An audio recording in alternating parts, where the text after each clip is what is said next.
Okay, so hi all, welcome to ACB academy. എല്ലാവർക്കും ACB അക്കാഡമിയുടെ പുതിയൊരു വീഡിയോയിലേക്ക് സ്വാഗതം. സോ നമ്മൾ പ്രീവിയസ് ഒരു സെക്ഷനിൽ എന്താണ് നമ്മുടെ സെൻട്രൽ പോലീസ് അല്ലെ, നമ്മുടെ സെൻട്രൽ പോലീസിലെ ഡൽഹി പോലീസിലേക്കും അതുപോലെ CAPF എല്ലാം ഉള്ള എന്താണ് സബ് ഇൻസ്പെക്ടർ പോസ്റ്റിന്റെ വേക്കൻസീസും അതിന്റെ കുറേ ഡീറ്റെയിൽസും എല്ലാം എന്താണ് നോട്ടിഫിക്കേഷൻ ഡീറ്റെയിൽസും എല്ലാം എന്താണ് കഴിഞ്ഞൊരു സെക്ഷൻ നമ്മൾ പറഞ്ഞായിരുന്നു അല്ലേ. ആൻഡ് നമ്മൾ അതിന്റെ സിലബസും എല്ലാം ഡിസ്കസ് ചെയ്തു. സോ കുറേ പേർക്ക് പിന്നീട് വന്നൊരു ഡൗട്ടും കാര്യങ്ങളും എല്ലാമാണ് നമുക്ക് ആർക്കൊക്കെയാണ് അല്ലെ, നമ്മൾ ഓൾറെഡി അതിന്റെ സിലബസും കാര്യങ്ങളും എല്ലാം പറഞ്ഞപ്പോൾ എല്ലാവർക്കും തോന്നിയാണ് ആർക്കൊക്കെ അതിന് അപ്ലൈ ചെയ്യാനായിട്ട് പറ്റും, ഇല്ലെങ്കിൽ എന്തൊക്കെയാണ് അതിന്റെ ക്വാളിഫിക്കേഷൻസ് വരുന്നത്, അതിൽ നമ്മൾ ശ്രദ്ധിക്കേണ്ടതായിട്ട് എന്തെങ്കിലും കാര്യങ്ങളുണ്ടോ, ഇതൊക്കെ ഓൾറെഡി എന്ത് ചെയ്യുന്നു കുറേ പേര് ചോദിച്ചിരുന്നു. സോ അതിന്റെ എല്ലാ കാര്യങ്ങളും ഡീറ്റെയിൽ ആയിട്ട് ഡിസ്കസ് ചെയ്യാൻ വേണ്ടിയാണ് ഒരു വീഡിയോ. ആൻഡ് അതുപോലെ തന്നെ നമ്മൾ ഇത്രയും അടിപൊളിയായിട്ട് ഇത് പഠിച്ചു കഴിഞ്ഞാൽ അല്ലെങ്കിൽ ഇത്രയും സിലബസ് ഒക്കെ നമ്മൾ നോക്കിക്കഴിഞ്ഞാൽ ഇതിന് ഡീസെന്റ് ലെവൽ ഓഫ് വേക്കൻസീസ് വരുന്നുണ്ടോ, അല്ലെങ്കിൽ അതിനനുസരിച്ചുള്ള ഒരു പേ സ്കെയിൽ വരുന്നുണ്ടോ, ഈ കാര്യങ്ങളെല്ലാം നമ്മൾ എന്താണ് ഈ ഒരു വീഡിയോയിൽ നമ്മൾ ഡിസ്കസ് ചെയ്യുന്നതായിരിക്കും. സോ നമുക്ക് ആദ്യം തന്നെ എന്താണ് ഓൾറെഡി നമ്മൾ പറഞ്ഞാണല്ലോ, വേക്കൻസീസ് വരുമ്പോഴത്തേക്ക് അത്യാവശ്യം ഈ രണ്ട് ഫോഴ്സിലുമായിട്ട് എന്താണ് നോട്ടിഫിക്കേഷൻ വന്നപ്പോൾ നമുക്ക് അറിയാമല്ലോ, ടോട്ടൽ 3000+ വേക്കൻസീസ് എന്ത് ചെയ്യുന്നുണ്ട് മൊത്തത്തിൽ നമുക്ക് വരുന്നുണ്ട് അല്ലേ.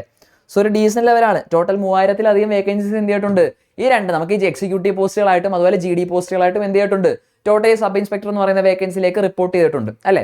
നമ്മൾ എക്സിക്യൂട്ടീവ് പോസ്റ്റുകൾ ഡൽഹി പോലീസിൽ എക്സിക്യൂട്ടീവ് പോസ്റ്റ് നോക്കുകയാണെന്നുണ്ടെങ്കിൽ അവിടെ മെയിൽ കാറ്റഗറിയിൽ ടോട്ടൽ എത്രയാണ് 142 വേക്കൻസിയാണ് ഇന്ത്യയിൽ വന്നിരിക്കുന്നത്. മെയിൽ കാറ്റഗറിയിൽ അവിടെ വന്നിരിക്കുന്നത് അല്ലെ, ടോട്ടൽ 142 വേക്കൻസി വന്നിട്ടുണ്ട്.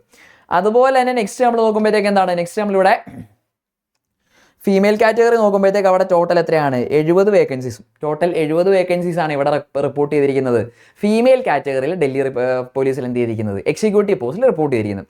ആൻഡ് നമ്മൾ CAPF വരുമ്പോഴത്തേക്ക് അറിയാലോ, നമ്മൾ ഇവരുടെ CRPF, BSF, ITBP, CSF അതുപോലെ തന്നെ എന്താണ് SSB ഇതെല്ലാം കൂടെ ടോട്ടൽ അവിടെ റിപ്പോർട്ട് ചെയ്തിരിക്കുന്ന വേക്കൻസീസിന്റെ എണ്ണം എന്ന് പറയുന്നത് 2861 വേക്കൻസിയാണ് ഈ CAPF എല്ലാം കൂടി എന്ത് ചെയ്തിരിക്കുന്നത് റിപ്പോർട്ട് ചെയ്തിരിക്കുന്നത് അല്ലേ. അപ്പൊ ടോട്ടൽ എത്രയാണ്, ടോട്ടൽ നമുക്ക് 3000+ വേക്കൻസീസ് എന്ത് ചെയ്തിട്ടുണ്ട് അവിടെ ഇതുവരെ ടോട്ടൽ റിപ്പോർട്ട് ചെയ്തിട്ടുണ്ട് എന്നാണ് എന്ത് ചെയ്തിരിക്കുന്നത് നോട്ടിഫിക്കേഷനിൽ പറഞ്ഞില്ലേ. സോ ഞാൻ പറഞ്ഞാൽ എന്താണ് ഒരു ഡീസന്റ് നമ്പർ ഓഫ് വേക്കൻസീസ് തന്നെ എന്ത് ചെയ്തിട്ടുണ്ട് ഇതിൽ വന്നിട്ടുണ്ട്. സോ നമ്മൾ പഠിച്ചാൽ ഈസി ആയിട്ട് നമുക്ക് എന്താണ് ഒരുപാട് രീതിയിലും ക്രാക്ക് ചെയ്യാൻ പറ്റുന്ന, നമുക്ക് ട്രൈ ചെയ്ത് നോക്കാൻ പറ്റാവുന്ന ഒരു പോസ്റ്റ് തന്നെയാണ് ഇതെന്ന് പറയുന്നത് നമ്മുടെ ഈ ഒരു പോസ്റ്റ് അല്ലേ. സോ അപ്പോൾ എത്രയാണ് ഈ വേക്കൻസീസ് വരുമ്പോഴത്തേക്ക് ഒരുപാട് പേർക്ക് ഇതിന്റെ ഏജ് ലിമിറ്റ് ആർക്കൊക്കെ അപ്ലൈ ചെയ്യാൻ പറ്റും, ഏതൊക്കെ ക്വാളിഫിക്കേഷൻ പറ്റും എന്നുള്ളതൊക്കെ എന്താണ് കുറച്ച് പേര് ചോദിച്ചിരുന്നു. സോ അതിന്റെ വരുമ്പോഴത്തേക്ക് നമുക്കറിയാമല്ലോ, എഡ്യൂക്കേഷൻ ക്വാളിഫിക്കേഷൻ വരുമ്പോഴത്തേക്കും ഓർത്തിരിക്കുക. എഡ്യൂക്കേഷൻ ക്വാളിഫിക്കേഷൻ എന്താണ് ബേസിക് ആയിട്ട് അവിടെ പറഞ്ഞിരിക്കുന്ന ഗ്രാജുവേഷൻ തന്നെയാണ് കേട്ടോ, ഗ്രാജുവേറ്റ് ലെവൽ പോസ്റ്റ് തന്നെയാണ്.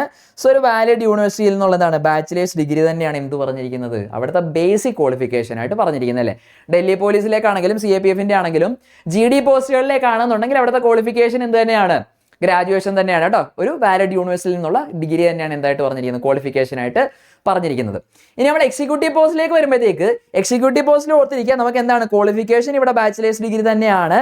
പക്ഷേ ഇതാണ് നിങ്ങൾ ശ്രദ്ധിക്കേണ്ട ഒരു കാര്യം, സ്പെസിഫിക് ആയിട്ട് ഒരു കാര്യം കൂടി എന്ത് ചെയ്തിട്ടുണ്ട് പറഞ്ഞിട്ടുണ്ട്, ഡൽഹി പോലീസിൽ മെയിൽ കാൻഡിഡേറ്റ്സിന് കേട്ടോ, മെയിൽ കാൻഡിഡേറ്റ്സ് ആണെന്നുണ്ടെങ്കിൽ അവർക്ക് എന്തും കൂടി വേണം, അവർക്കൊരു വാലിഡ് ആയിട്ടുള്ള ഡ്രൈവിംഗ് ലൈസൻസും കൂടിയാണ്. ലൈറ്റ് വെഹിക്കിൾസിന് മതി, ലൈറ്റ് വെഹിക്കിൾസിന്റെ ആണ്, പക്ഷെ അവിടെ എന്ത് വേണം ഒരു വാലിഡ് ലൈസൻസും കൂടി ഉള്ളവർക്ക് മാത്രമേ പിന്നീട് നടക്കുന്ന PT PST ടെസ്റ്റുകൾ എന്ത് ചെയ്യാനായിട്ട് പറ്റൂ, അറ്റൻഡ് ചെയ്യാനായിട്ട് പറ്റൂ. അപ്പോൾ PT PST ടെസ്റ്റുകൾ അറ്റൻഡ് ചെയ്യുന്നെങ്കിൽ മെയിൽ കാൻഡിഡേറ്റ്സിനാണെന്നുണ്ടെങ്കിൽ അവർക്ക് എന്ത് വേണം ക്വാളിഫിക്കേഷൻ ഗ്രാജുവേഷൻ തന്നെയാണെന്നുണ്ടെങ്കിലും അവർക്ക് എന്തും കൂടി വേണം ഒരു ലൈറ്റ് വെഹിക്കിളിന്റെ എന്താണ് ഒരു വാലിഡ് ലൈസൻസും കൂടി ഉണ്ടെങ്കിൽ മാത്രമേ അവർക്ക് എന്ത് ചെയ്യാൻ പറ്റൂ നെക്സ്റ്റ് സ്റ്റേജിലേക്ക് പോകാൻ പറ്റൂ കേട്ടോ. സോ ക്വാളിഫിക്കേഷൻ ഡിഗ്രി തന്നെയാണ് മെയിൽ കാൻഡിഡേറ്റ്സ്. എക്സിക്യൂട്ടീവ് പോസ്റ്റ് നോക്കുമ്പോൾ മാത്രം എന്ത് ചെയ്യുക ഈ ലൈസൻസിന്റെ കാര്യം കൂടെ എന്ത് ചെയ്യുക ഒന്ന് ഓർത്തിരിക്കുക കേട്ടോ. സോ അതാണ് എഡ്യൂക്കേഷൻ ക്വാളിഫിക്കേഷൻ വരുന്നത്, ഗ്രാജുവേഷൻ ലെവൽ തന്നെയാണ് വന്നിരിക്കുന്നത്. ദെൻ അപ്പോൾ ഏതൊക്കെ ഏജ് ഗ്രൂപ്പിലുള്ളവർക്ക് ഈ ഒരു വേക്കൻസീസിലേക്ക് അപ്ലൈ ചെയ്യാൻ പറ്റും, അല്ലെങ്കിൽ ഈ ഒരു ജോബിലേക്ക് അപ്ലൈ ചെയ്യാൻ പറ്റും എന്നുള്ളതാണ് നമുക്ക് നെക്സ്റ്റ് ഒന്ന് നോക്കാം. സോ ഏജ് ലിമിറ്റ് ഓർത്തിരിക്കുക.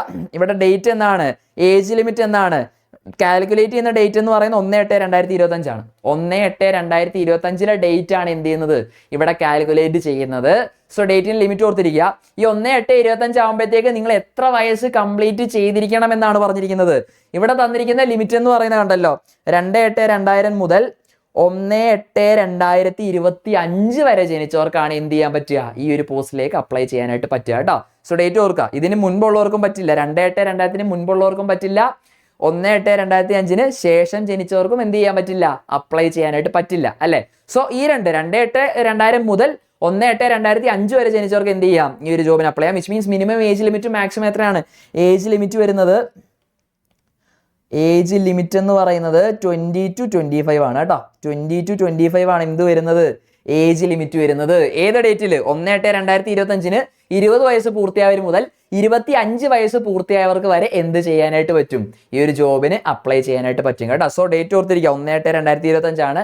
കംപ്ലീറ്റ് ചെയ്യേണ്ട ഏജ് എത്രയാണ്? 20 മുതൽ 25 വയസ്സ് വരെ ഉള്ളവർക്ക് എന്ത് ചെയ്യാം? ഈ ഒരു ജോബിന് അപ്ലൈ ചെയ്യാനായിട്ട് പറ്റും കേട്ടോ. കേസ് കോമൺ ആണ്. എക്സിക്യൂട്ടീവ് പോസ്റ്റ് ആണെങ്കിൽ GD പോസ്റ്റ് ആണെങ്കിലും എന്താണ്? ഏജ് ലിമിറ്റ് കോമൺ ആണ്. സോ ഇപ്പോൾ ഡൗട്ട് ഉണ്ടായിരിക്കും ഇതിനകത്ത് റിലാക്സേഷൻ വരുന്നുണ്ടോ എന്നുള്ള, ഏജ് റിലാക്സേഷൻ ഉണ്ടോ എന്നുള്ള കാര്യം കുറച്ച് പേർക്കെങ്കിലും ഡൗട്ട് കാണും. സോ ഏജ് റിലാക്സേഷൻ ഉണ്ടോ എന്ന് വെച്ചാൽ യെസ്, ഏജ് റിലാക്സേഷൻ വരുന്നുണ്ട്. സോ ഒന്ന് ഓർത്തിരിക്കുക, റിലാക്സേഷൻ വരുന്നത് ഓഫ് കോഴ്സ് കാറ്റഗറി വൈസ് ഒരുപാട് റിലാക്സേഷൻസിനെ കുറിച്ച് മെൻഷൻ ചെയ്യുന്നുണ്ട്. അതിൽ ഏറ്റവും ജനറൽ ആയിട്ട് എന്താണ്, ഏതൊക്കെ കാറ്റഗറീസ് വരുന്നുണ്ട്, എത്രയാണ് റിലാക്സേഷൻ എന്നുള്ളത് നമുക്ക് ഒന്ന് നോക്കാം. സോ SC/ST കാറ്റഗറി ആണെന്നുണ്ടെങ്കിൽ നിങ്ങൾക്ക് എന്താണ് 5 years ആണ്. SC/ST കാറ്റഗറി ആണെന്നുണ്ടെങ്കിൽ ഏജ് റിലാക്സേഷൻ വരുന്നത് 5 വർഷമാണ്. വിച്ച് മീൻസ് ലിമിറ്റ് എന്ന് പറയുന്നത് എത്രയാവും? 25 എന്നുള്ളത് എത്ര വയസ്സാവും? SC/ST ആണെന്നുണ്ടെങ്കിൽ 25 എന്നുള്ളത് എത്ര വയസ്സാവും? 30 വയസ്സ് വരെ ഉള്ളവർക്ക് എന്ത് ചെയ്യാം? അപ്ലൈ ചെയ്യാനായിട്ട് പറ്റും കേട്ടോ. 30 വയസ്സ് വരെ ഉള്ളവർക്ക് എന്ത് ചെയ്യാം? അപ്ലൈ ചെയ്യാനായിട്ട് പറ്റും. ആൻഡ് OBC ആണെന്നുണ്ടെങ്കിൽ അവിടെ റിലാക്സേഷൻ പറഞ്ഞിരിക്കുന്നത് 3 വയസ്സാണ്. 3 years ആണ് എന്ത് ചെയ്തിരിക്കുന്നത്? OBC കാറ്റഗറിക്ക് റിലാക്സേഷൻ പറഞ്ഞു. വിച്ച് മീൻസ് 25 എന്നുള്ളത് എത്രയാവും? 28 വയസ്സാവും. OBC കാറ്റഗറി ആണെന്നുണ്ടെങ്കിൽ എത്രയാണ്? 28 വയസ്സാണ്. സോ SC/ST കാറ്റഗറി ആണെങ്കിൽ എത്രയാണ്? 5 വർഷമാണ് റിലാക്സേഷൻ പറഞ്ഞിരിക്കുന്നത്. OBC ആണെങ്കിലും അതുപോലെ എക്സ് സർവീസ്മെൻ ആണെന്നുണ്ടെങ്കിലും അവിടുത്തെ റിലാക്സേഷൻ ഓർത്തിരിക്കുക 3 years ആണ് കേട്ടോ. 3 years ആണ് പറഞ്ഞിരിക്കുന്നത്. സോ റിലാക്സേഷൻ ഉണ്ട്. ജനറൽ ആയിട്ട് ഈ 3 കാറ്റഗറീസിന്റെ ഇങ്ങനെ ഓർത്തിരിക്കുക. അതിന് സ്പെസിഫിക് ആയിട്ട് കുറച്ച് കാര്യങ്ങൾ പറയുന്നുണ്ട്. അതായത് നോട്ടിഫിക്കേഷൻ ഡീറ്റെയിൽ ആയിട്ട് അത് കുറേ കാര്യങ്ങൾ പറയുന്നുണ്ട്. എല്ലാം നമുക്ക് ആവശ്യമുള്ളതല്ല. സോ ഈ ജനറൽ ആയിട്ടുള്ള കാര്യങ്ങൾ എന്ത് ചെയ്യുക? അറിഞ്ഞിരിക്കുക. SC/ST ആണെങ്കിൽ 5 years റിലാക്സേഷൻ, OBC ആണെന്നുണ്ടെങ്കിൽ 3 years ആണ്, ആൻഡ് എക്സ് സർവീസ്മെൻ ആണെന്നുണ്ടെങ്കിൽ 3 years ആണ് കേട്ടോ. സോ SC/ST എത്രയാണ്? 30 വയസ്സ് വരെ അപേക്ഷിക്കാനായിട്ട് പറ്റും. OBC ആണെങ്കിൽ 28 വയസ്സുമാണ് കേട്ടോ. സോ ഏജ് റിലാക്സേഷനും എന്ത് ചെയ്യുന്നുണ്ട്? വരുന്നുണ്ട്. സോ എഡ്യൂക്കേഷൻ ക്വാളിഫിക്കേഷൻ അതുപോലെ ഏജ് റിലാക്സേഷൻ എല്ലാം നമ്മൾ ഡിസ്കസ് ചെയ്തു. സോ ഓൾറെഡി ഇതിന്റെ exam pattern syllabus exam pattern നോക്കിയപ്പോൾ നിങ്ങൾ ആലോചിച്ച് കാണും, ഇങ്ങനെ 2 ലെവലായിട്ട് എക്സാം എഴുതുന്നു, നമുക്കൊരു ഡീസെന്റ് ആയിട്ടുള്ള പേ സ്കെയിൽ ഉണ്ടോ, സാലറി സ്കെയിൽ ഉണ്ടോ എന്നുള്ള ഡൗട്ട് നിങ്ങൾക്ക് ഉണ്ടെന്നുണ്ടെങ്കിൽ നിങ്ങൾ ഓർത്തിരിക്കുക, നമുക്ക് 6th ലെവലാണ് കേട്ടോ. 6th ലെവൽ പേ ലെവൽ എന്ന് പറയുന്നത് എത്രയാണ്? പേ സ്കെയിൽ എന്ന് പറയുന്നത് എത്രയാണ്? ലെവൽ 6 പേ സ്കെയിൽ ആണ് വരുന്നത്. ലെവൽ 6 പേ സ്കെയിൽ ആണ് വരുന്നത് 2 പോസ്റ്റിനും. ഓക്കെ, എക്സിക്യൂട്ടീവ് ആണെങ്കിലും GD ആണെങ്കിലും എത്രയാണ് പേ സ്കെയിൽ വരുന്നത്? 6th ലെവൽ തന്നെയാണ് വരുന്നത്. സോ 6th ലെവൽ എന്ന് പറയുമ്പോൾ 35,400 മുതൽ 1,12,400 വരെയാണ് എന്ത് വരുന്നത്? ഇതിന്റെ ഒരു സ്കെയിൽ ലിമിറ്റ് വരുന്നത് കേട്ടോ. സോ ഒരു ഡീസന്റ് ലെവൽ ഓഫ് പേ സ്കെയിലും എന്ത് ചെയ്യുന്നുണ്ട്? വരുന്നുണ്ടോ എന്നുള്ളതിൻ്റെ തന്നെ നിങ്ങൾക്ക് ട്രൈ ചെയ്യാൻ പറ്റുന്ന വളരെ ആത്മാർത്ഥയോടെ അല്ലെങ്കിൽ വളരെ എഫേർട്ട് എടുത്ത് പഠിക്കേണ്ട ഒരു എക്സാം തന്നെയാണ് ഇതെന്ന് പറയുന്നത്, നമ്മുടെ ഇപ്പോൾ വരുന്ന ഒരു സബ് ഇൻസ്പെക്ടർ എക്സാംസ് എന്ന് പറയുന്നത് അല്ലേ. സോ ഈ ഒരു ഫോഴ്സ് അല്ലെങ്കിൽ ഈ ഒരു ജോലി ക്രാക്ക് ചെയ്യണം, അല്ലെങ്കിൽ ഈ ഒരു എക്സാംസ് ക്രാക്ക് ചെയ്യണം, അതിൻ്റെ 2 ലെവൽസ് എക്സാമും അടിപൊളിയായിട്ട് ക്രാക്ക് ചെയ്ത് ഈ ഒരു ജോലി വാങ്ങണം എന്ന ആഗ്രഹമുള്ള ഒരു ഉദ്യോഗാർത്ഥിയാണ് നിങ്ങളെന്നുണ്ടെങ്കിൽ നിങ്ങൾക്ക് വേണ്ടിയുള്ള എക്സ്ക്ലൂസീവ് ബാച്ച് ഇവിടെ ASB അക്കാഡമിയിൽ സ്റ്റാർട്ട് ചെയ്തിട്ടുണ്ട്. So Delhi police SI, CAPF and CASF പോസ്റ്റുകളിലേക്കുള്ള എക്സാംസിന് പ്രിപ്പയർ ചെയ്യുന്നവരാണ് നിങ്ങൾക്കുണ്ടെങ്കിൽ നിങ്ങൾക്ക് ഏത് സമയത്തും എന്താണ് ലൈവ് ആൻഡ് റെക്കോർഡഡ് സെക്ഷൻസ് ആയിട്ട് ഇവിടുത്തെ ക്ലാസ്സസ് നിങ്ങൾക്ക് ആക്സസ് ചെയ്യാൻ പറ്റുന്നതാണ്.